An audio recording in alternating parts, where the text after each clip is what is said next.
Good afternoon. I'd like to welcome you to the Albany City Council work session, Monday, October 23rd of 2023 at 4 p.m. Do a roll call, please. Councillor Montague. Here. Councillor Smith. Here. Councillor McGee. Present. Councillor Novak. Here. Councillor Newton. Present. Councillor Zinsky. Here. Mayor Johnson. This is Mayor Johnson, thank you. Excuse me. Is there a business from the public? One signed up. Would anybody in the gallery like to speak during business from the public? Has to do with the meeting.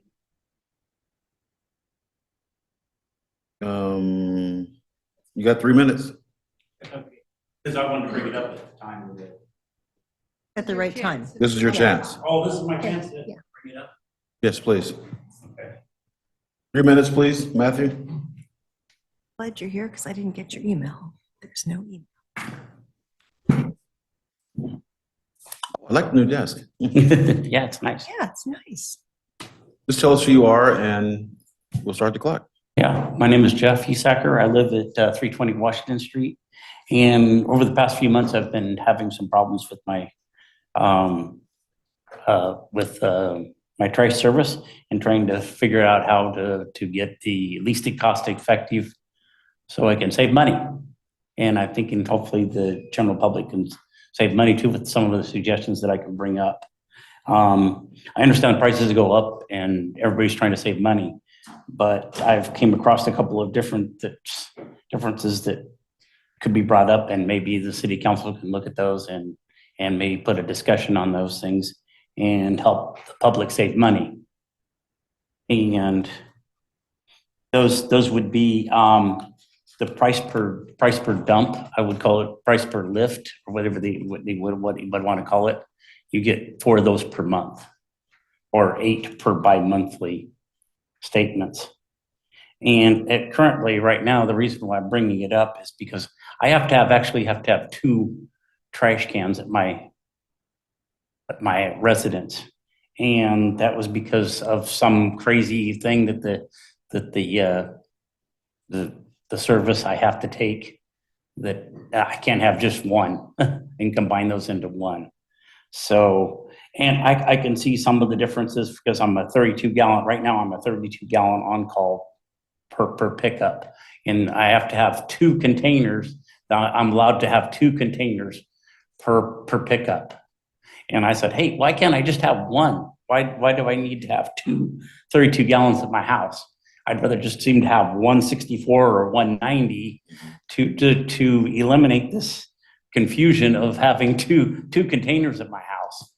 You know, where all the refuse goes into the 2 containers, but I just soon rather just have one, and be easier to roll out to the curb and have them pick it up. But I can see that where I can see what we should do is just have people with low income, or maybe 1 or 2 people in their house could go to a 1 container system, have it picked up on a regular cycle once a month. It could either color code it, or everybody could put the people on monthly could put it out on the first Wednesday of every month, since we've gone to a Wednesday service where I'm at, not a Friday service. I don't know why we got changed around, but I think that would be helpful. And then if you're only going once a month, the difference is if you're only getting it picked up once a month, I'm saying is like for the 32 gallon, 4 pickups equals $6.80. At the new rate would be $6.86 per lift. And I kind of broke that out the same thing to say the 64 gallon would be $8.60 a lift, and the 90 would be $10.29. So if you're only getting once a month, you should be only paying $10.29 if you're only getting 1 lift a month, instead of I can understand putting out there every week, but if you only want to put it out there once a month, you should be able to do that also. Sir, are you almost done because your time has Yeah, elapsed? that's what I wanted If to you bring have up. something typed up, can you give it to the city clerk, and we can actually take a look at it as a collective? You did? Okay. So I can have somebody photocopy this and Well, I and think do it. if it's that in your email that you sent to us, No, Yeah, make a photocopy of that or email it to us and we'll take a look at it. Okay, I can scan this in when I get home and Perfect. email it to We you. appreciate that. Thank you. So it was some of the comments that I'd like to see is if like you're only paying. Sir, your time has expired. Thank okay. you.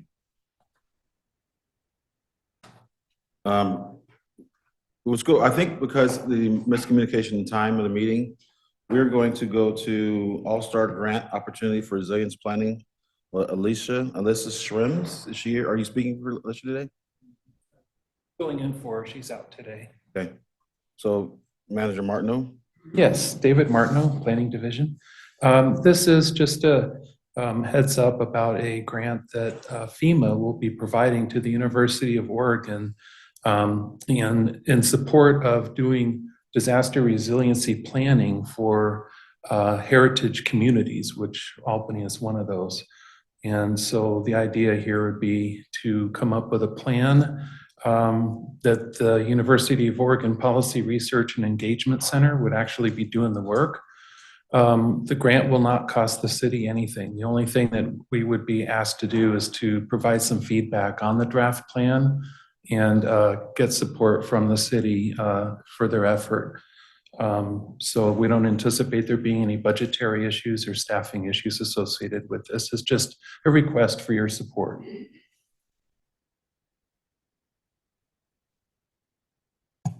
Council? One question. Is Chuck Perino going to be working on this project at all? That I'm not sure. Alyssa may have already circled back with him, but I think he would be a really good asset to have at least reviewing the plan and giving some input. Thank you. Another council like comment or question? No. Councilor Kopczynski, you have anything? All good. Okay, thank you very much. Thank you. So we're giving a thumbs up for support? Thumbs up, please. Thank you. Okay, thanks a lot. Welcome. And without further ado, VIP walk-in, Republic Services Annual Rate Adjustment, Municipal Manager Julie Jackson.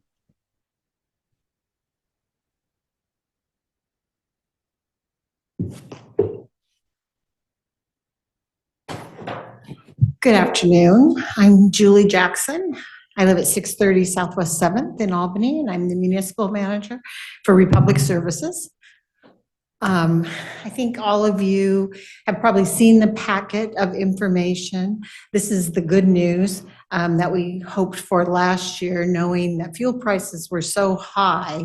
Having fuel prices go down so significantly has really reduced the annual rate adjustment. So it's just 1%. I think it's a really nice relief for folks. It's a very small increase amounting to, I think, less than 50 cents for almost all residential customers, unless they have some kind of really unusual service. So that's good news. Also, we talked last year at this time about a low income rate relief program. That has proven to take a little more time than we thought it did.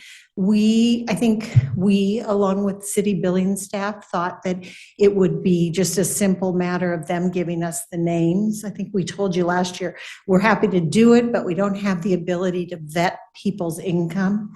And so we thought the city would just give us the names and we'd know on a quarterly basis who was on that program and then could extend that to them. It didn't really work out that way because you use Community Services Consortium. They weren't willing to just have us get the names. They wanted to have a little more surety that those folks were willing to have that that information given to us.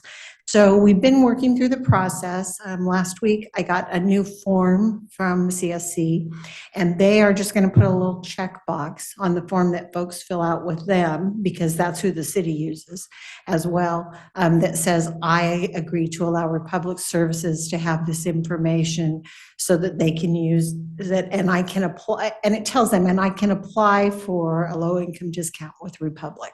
So I think that's going to work out really well. They feel like they can implement that as soon as December. So we will go ahead and start in December. I know it's almost a new year, but it makes some sense to start as soon as possible. And so that is happening.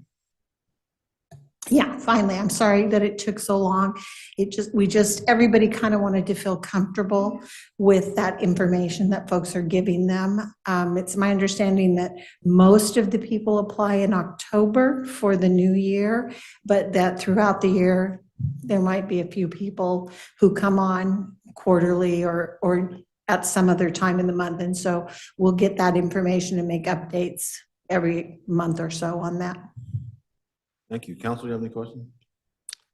Yeah, I had a question. I was wondering, what about past members of the Community Service Consortium? If they aren't filling out that form, would they be informed a different way? They wouldn't qualify, no. So they have to qualify.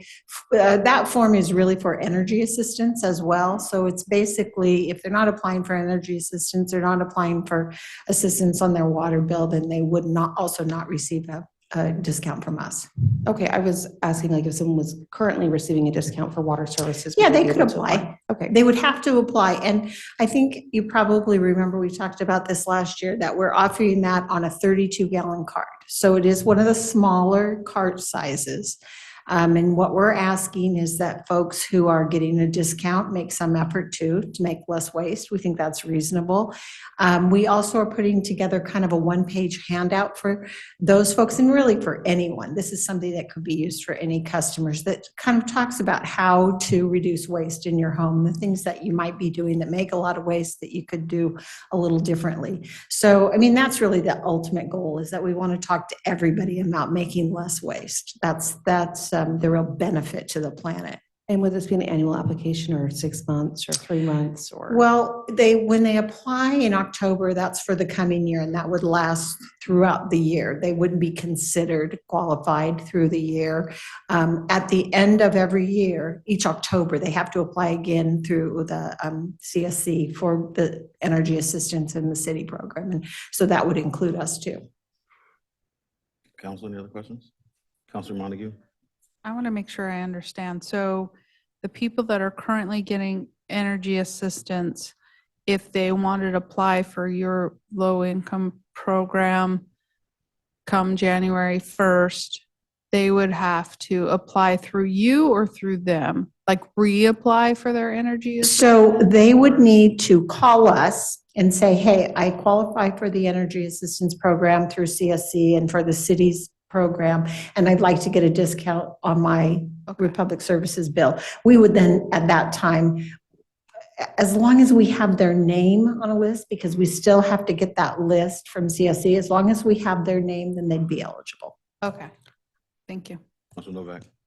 Quick question. If someone has two 32-gallon carts and they only want one, is that just a matter of picking up the phone and saying, hi, Republic, I'd like to just have one cart instead of two? Yep. Thank you. That's good to know. And just to clarify, I don't know if that's in conjunction with this question, with this discussion or not, but we wouldn't allow a customer to have two 35 or 32-gallon carts and get a discount on the program. They would only get it on one. But yes, absolutely. Thank you. Councilor McGee? Is there a limit of how many times they can apply, or does it matter? No, I don't think so. I think as long as they qualify, I mean, I'm sure that's the same as with the city, as long as they qualify each year. We would hope some of these folks don't qualify. We hope really great things happen to them, but as long as they qualify every year, they would be eligible. Okay, thank you.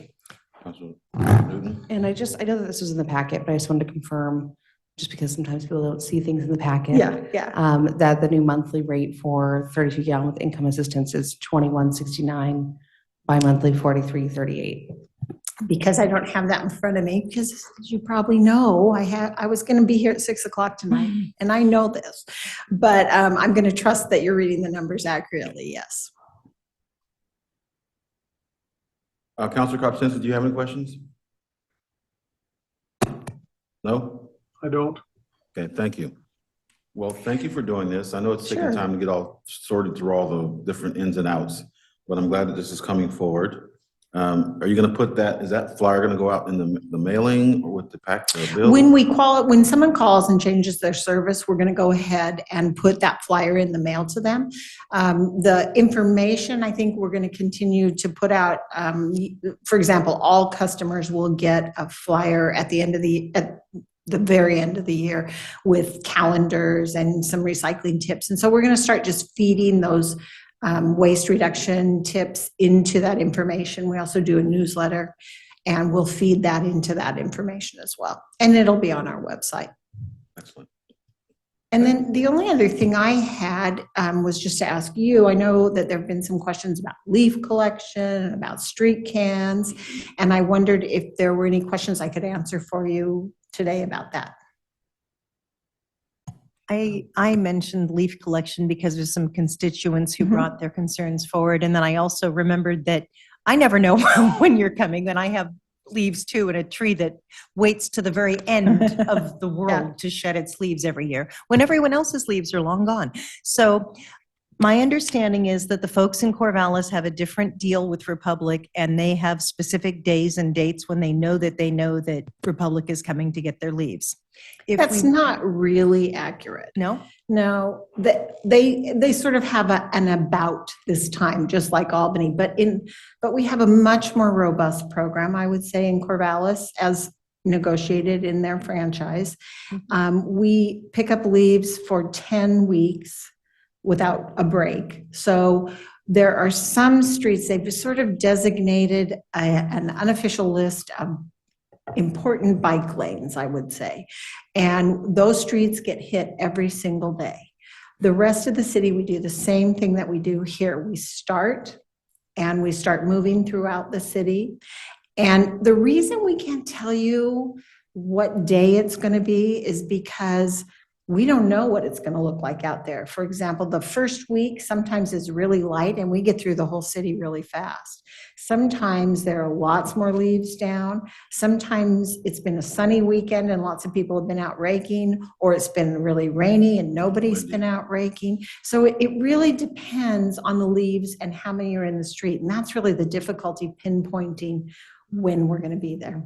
So then basically people just do the best they can and know that you're doing the best you can. And there's maybe I misunderstood during our last meeting when Councillor Smith mentioned that the people of Corvallis, they pay a good deal more to have a regular. That is negotiated into their contract, yeah. But it sounds like it's not very easy to negotiate because of a whole lot of different factors. And if the leaves don't get picked up, then you kind of have to take care of that yourself, I guess.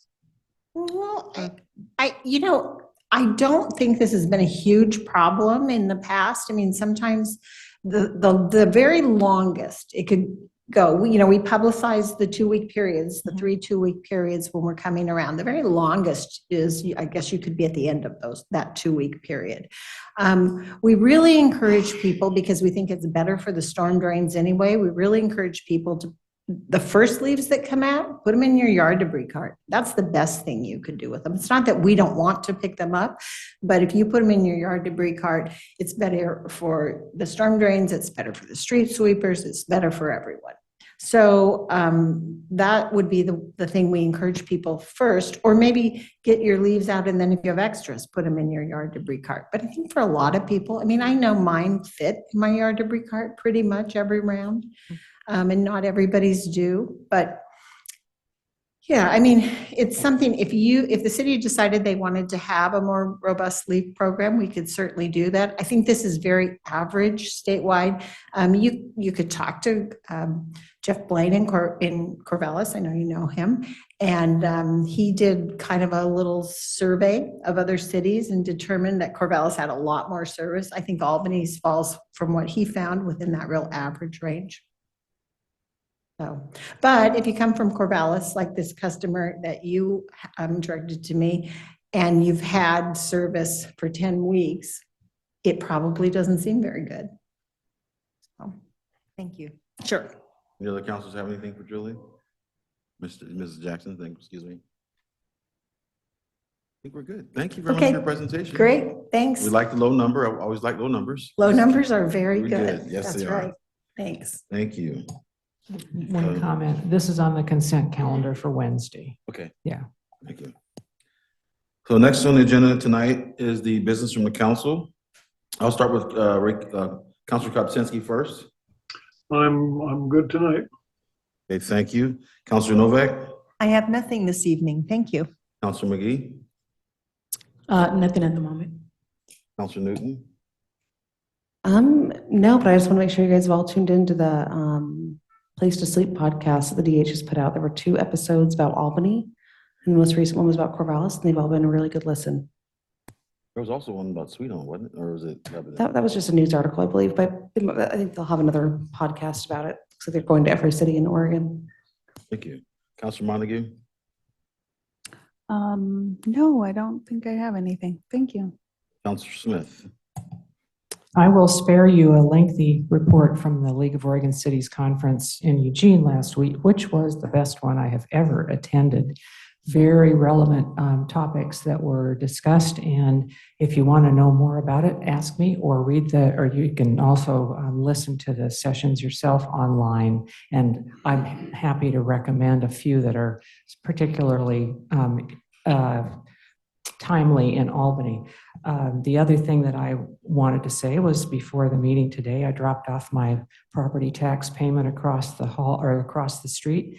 But before I did that, I looked at my entire tax bill, added up the total that I pay to the city of Albany, divided it by 365 to find out that I pay the city of Albany $3.92 a day for police service, fire service, a public library, parks and recreation, and land use planning. I think it's a bargain. Was that before or after the 3% discount? I'm joking. Check your watch or check your calendar. It was with 3% discount. I never pay full retail for anything. So all I have is that there is a lot of people in the city, in the valley, that are concerned about their health insurance. So I spent the weekend working with folks and clearing up a lot of misunderstandings. Had conversations with both CEOs of Samaritan Health Plans and Samaritan. They know what's going on. They know they're concerned, that they know people are concerned, but for the most part, we're working through it. And other than that, I'm done. City Manager, your report, please. I'll keep it short as well. Just tell you that unless some more of you RSVP for the Veterans Day Parade, Councilor Montague is going to be a very lonely person on the trolley. I have to be there. My kids are going to be there. So So did I. Okay, good. Well, it'll probably leave from the area behind the court, same place as last year at about 10 o'clock. So the request is that you be down there by 9:30 on Saturday morning, the 11th of November. And if you haven't RSVP, but you want to, just send a quick email to Matt Harrington and he'll take care of it. Thanks. So with that, we're adjourned.